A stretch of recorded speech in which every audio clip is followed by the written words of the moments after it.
Shalom saudara yang dikasihi Tuhan Yesus Kristus. Selamat pagi, salam sejahtera untuk kita semuanya. Selamat datang kembali di Renungan Rohani pagi hari ini. Semoga saudara yang terkasih dalam keadaan sehat selalu, kiranya damai dan sukacita Roh Kudus melimpah di dalam hati dan pikiran saudara saat ini. Sebelum kita mulai renungan pagi ini, marilah kita bersama-sama berdoa. Tuhan Yesus, terima kasih sudah membangunkanku pagi hari ini. Terima kasih atas penyertaan dan perlindungan Tuhan. Semua karena karunia Tuhan aku dapat bangun dengan pagi hari ini. Aku menyerahkan seluruh aktivitasku hari ini ke dalam kuasa tangan Tuhan. Jauhkanku dari yang jahat, ya Tuhan. Tuhan Yesus, tolong lindungi dan berkati aktivitasku hari ini. Tolong berkati juga keluarga dan teman-temanku, Bapa Surgawi, oleh karya Roh Kudus. Tolonglah aku untuk menjauhi segala sesuatu yang melukai hati-Mu.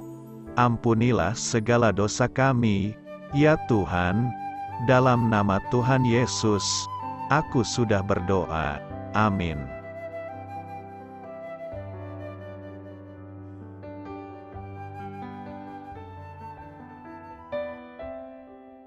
Sahabat Suara Sion, pembacaan ayat emas Alkitab renungan kita hari ini. Nats pilihan kita adalah, lihat, aku berdiri di depan pintu dan mengetuk. Tertulis dalam kitab Wahyu 3 ayat 20, bacaan kita pada malam ini terambil dari kitab Wahyu 3 ayat 14 sampai dengan ayat 22. Dan tuliskanlah kepada malaikat jemaat di Laodikia.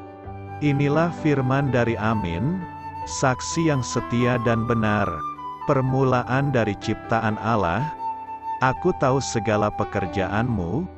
Engkau tidak dingin dan tidak panas. Alangkah baiknya jika engkau dingin atau panas, jadi karena engkau suam-suam kuku, dan tidak dingin atau panas, aku akan memuntahkan engkau dari mulutku. Karena engkau berkata, aku kaya dan aku telah memperkayakan diriku dan aku tidak kekurangan apa-apa. Dan karena engkau tidak tahu, bahwa engkau melarat, dan malang, miskin, buta dan telanjang, maka aku menasihatkan engkau, supaya engkau membeli daripadaku emas yang telah dimurnikan dalam api, agar engkau menjadi kaya, dan juga pakaian putih, supaya engkau memakainya, agar jangan kelihatan ketelanjanganmu yang memalukan, dan lagi minyak untuk melumas matamu, supaya engkau dapat melihat. Barang siapa kukasihi, ia kutegur dan kuhajar, sebab itu relakanlah hatimu dan bertobatlah. Lihat, aku berdiri di muka pintu dan mengetok. Jikalau ada orang yang mendengar suaraku dan membukakan pintu, aku akan masuk mendapatkannya dan aku makan bersama-sama dengan dia, dan ia bersama-sama dengan aku. Barang siapa menang, ia akan kududukkan bersama-sama dengan aku di atas tahtaku, sebagaimana aku pun telah menang dan duduk bersama-sama dengan Bapa-Ku di atas tahtanya. Siapa bertelinga, hendaklah ia mendengarkan apa yang dikatakan Roh kepada jemaat-jemaat. Wahyu 3 ayat 14 sampai dengan ayat 22.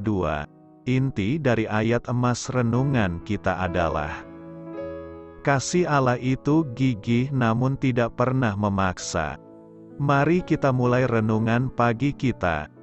Judul renungan kita hari ini adalah, Jangan Ganggu Saya, disusun oleh saudara rohani.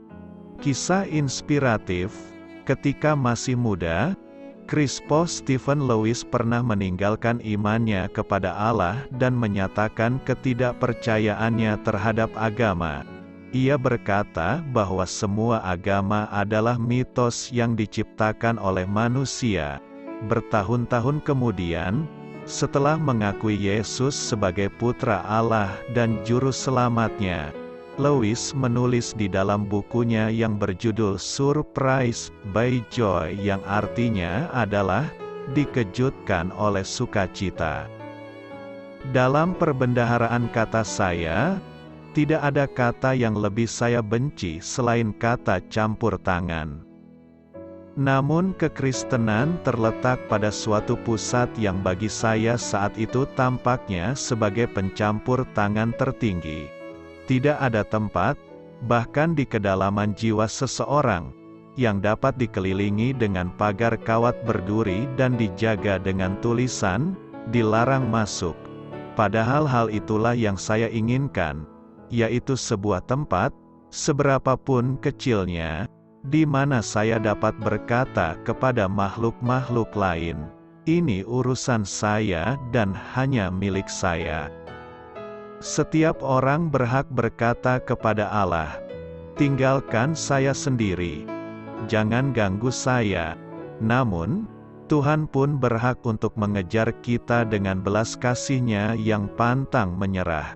Kepada gereja yang puas diri di Laodikia, Kristus yang telah bangkit berkata, "Lihat, aku berdiri di depan pintu dan mengetuk. Jikalau ada orang yang mendengar suaraku dan membukakan pintu, aku akan masuk menemui dia dan makan bersama-sama dengan dia, dan ia bersama-sama dengan aku." Wahyu 3 ayat 20. Karena anugerah-Nya, Tuhan terus mengetuk, siap untuk mengisi hidup kita dengan kasih-Nya. Amin. Marilah kita renungkan di dalam hati kita. Hal ini patut kamu ketahui, melalui Rasul Yohanes dalam Wahyu pasal 2-3, Yesus memberi 7 pesan kepada 7 gereja di Asia Kecil. Pesan itu berbunyi seperti surat khusus yang berisikan instruksi, kecaman, dan dukungan kepada jemaat-jemaat tersebut.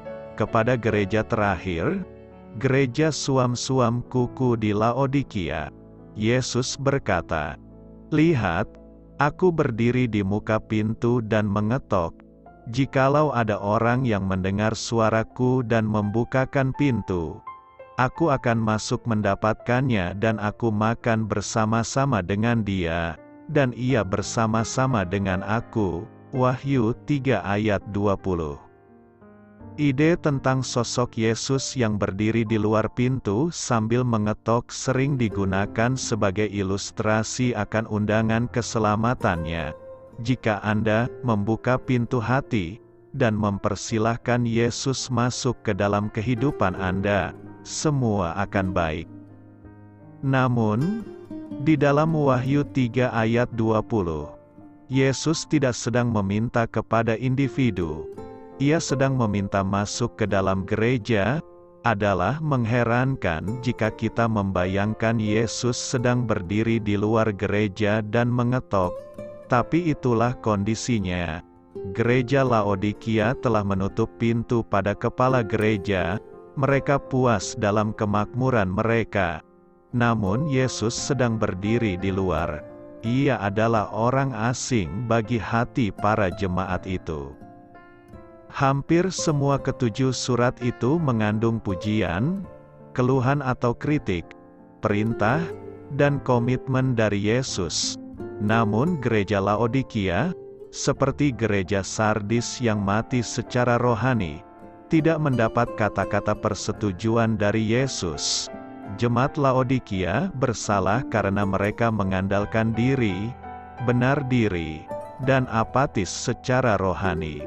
Lebih parah lagi, gereja itu tidak menyadari keadaan mereka yang malang. Kepada jemaat di Laodikia, Yesus melayangkan kritik tajam ini. "Aku tahu segala pekerjaanmu, engkau tidak dingin dan tidak panas. Alangkah baiknya jika engkau dingin atau panas. Jadi karena engkau suam-suam kuku, dan tidak dingin atau panas, Aku akan memuntahkan engkau dari mulutku, karena engkau berkata, Aku kaya dan aku telah memperkayakan diriku dan aku tidak kekurangan apa-apa.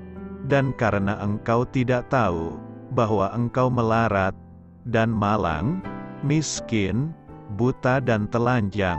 Wahyu 3 ayat 15-17.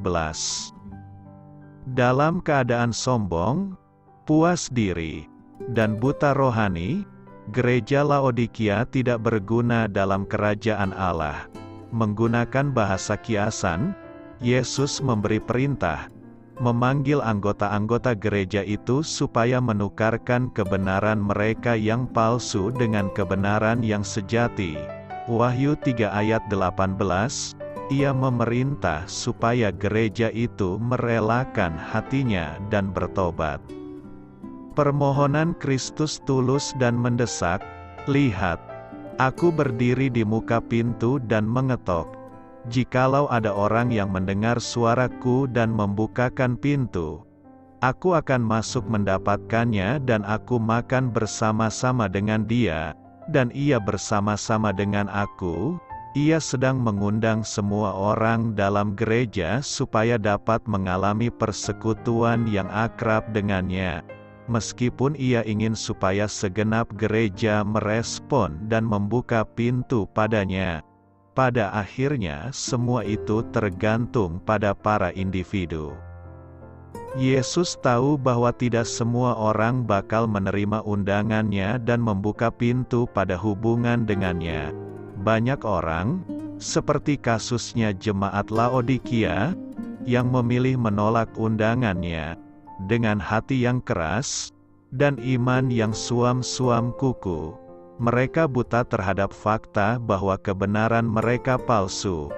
Kepada mereka Yesus kelak akan berkata, Aku tidak pernah mengenal kamu, enyahlah daripadaku. Sayangnya, mereka tidak akan menikmati kerajaan surga. Selama pelayanannya di bumi, Yesus bersusah payah menunjukkan bahwa kebenaran itu datang kepada kita sebagai anugerah melalui iman saja. Satu-satunya jalan ke dalam kerajaan surga adalah dengan mengenakan kebenaran Kristus, oleh kasih karuna melalui iman. Ketika Yesus berkata, Lihat, aku berdiri di muka pintu dan mengetok, Ia sedang mengundang para anggota gereja Laodikia menyadari keadaan rohani mereka yang menyedihkan dan menerima anugerah keselamatannya yang sejati. Seperti Rasul Paulus, jemaat Laodikia perlu menyadari ketergantungan absolut mereka pada Kristus. Malahan segala sesuatu kuanggap rugi, karena pengenalan akan Kristus Yesus, Tuhanku, lebih mulia daripada semuanya. Oleh karena Dialah aku telah melepaskan semuanya itu dan menganggapnya sampah, supaya aku memperoleh Kristus, dan berada dalam Dia bukan dengan kebenaranku sendiri karena mentaati hukum Taurat, melainkan dengan kebenaran karena kepercayaan kepada Kristus, yaitu kebenaran yang Allah anugerahkan berdasarkan kepercayaan. Filipi 3 ayat 8-9. Kepada mereka yang hendak membukakan pintu, Yesus menjanjikan persekutuan yang akrab, yang digambarkan sebagai keakraban makan bersama, dan Ia menawarkan pahala ini, barang siapa menang, Ia akan kududukkan bersama-sama dengan aku di atas tahtaku, sebagaimana aku pun telah menang dan duduk bersama-sama dengan Bapa-Ku di atas tahtanya. Wahyu 3 ayat 21. Inilah komitmen Kristus kepada gereja Laodikia. Pada zaman ini Yesus mengulangi ucapannya, Lihat, aku berdiri di muka pintu dan mengetok, kepada gereja yang terisikan dengan Kristen secara nama saja. Ia melayangkan undangan yang tulus supaya persekutuan akrab dipulihkan. Ia yang memegang kunci kerajaan surga meminta kita mendengarkan suaranya dan membukakan pintu supaya ia dapat masuk dan bersekutu dengan kita.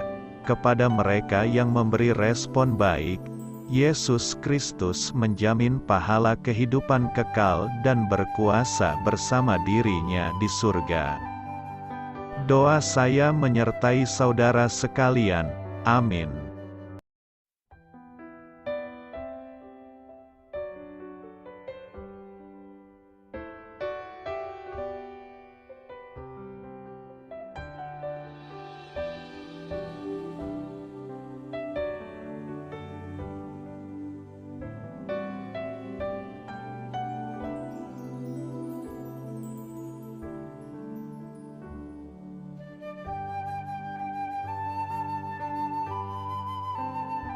Marilah kita renungkan, sahabat pendengar, demikianlah renungan firman Tuhan di pagi hari ini. Semoga menjadi berkat di dalam hidup kita, dan sebelum kita memulai segala aktivitas kita pagi hari ini, marilah kita berdoa. Selamat pagi Bapa, malam hari telah berganti pagi, kehidupan baru telah Engkau berikan kembali bagi kami. Bapa Surgawi, tolonglah aku menyadari kebutuhan orang lain, supaya aku dapat membagikan apa yang telah Engkau berikan kepadaku. Pada saat aku membutuhkan, berilah aku keyakinan bahwa Engkau akan mencukupkanku, melalui orang-orang yang mengasihi-Mu. Bukan karena kami pantas atau layak, namun karena kasih karunia-Mu, kami boleh ada, sebagaimana kami ada di pagi hari ini. Terima kasih Tuhan, atas kesempatan baru yang telah Tuhan berikan kepada kami, untuk bisa memperbaiki diri agar kami bisa lebih layak di hadapan-Mu. Hari ini kami serahkan semua perkara dan kesulitan yang akan kami lalui ke dalam tangan-Mu. Biarkanlah kami bisa memuliakan-Mu dalam segala aktivitas yang akan kami lakukan. Amin.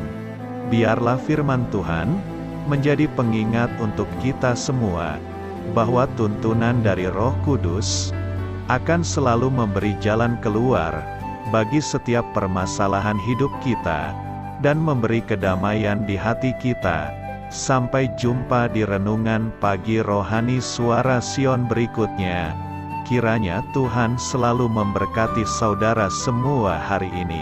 Amin. Shalom.